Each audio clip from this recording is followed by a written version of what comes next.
విష్ణు రూపాయ నమశివాయ.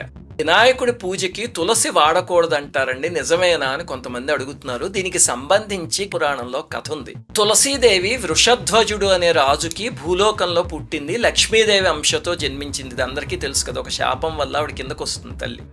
అయితే లక్ష్మీదేవి అంశతో పుట్టడం వల్ల చిన్నప్పటి నుంచి మహావిష్ణు అంటే అపారమైన ప్రీతి. ఎలాగైనా ఆయన్నే వివాహం చేసుకోవాలని ఆకాంక్ష. దానికోసం తపస్సు ప్రారంభించింది.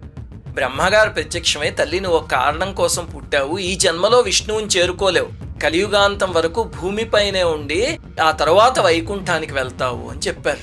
అప్పుడు ఆమె బాధపడి, స్వామి తపస్సు చేసింది ఆ కారణం కోసం అంటే, సరే బాధపడకు, ఈ జన్మలో కూడా విష్ణువాంశ ఉన్న ఒక అతన్ని పెళ్ళాడతావు అని వరం ఇచ్చి స్వామి అంతర్ధానం అయిపోయారు.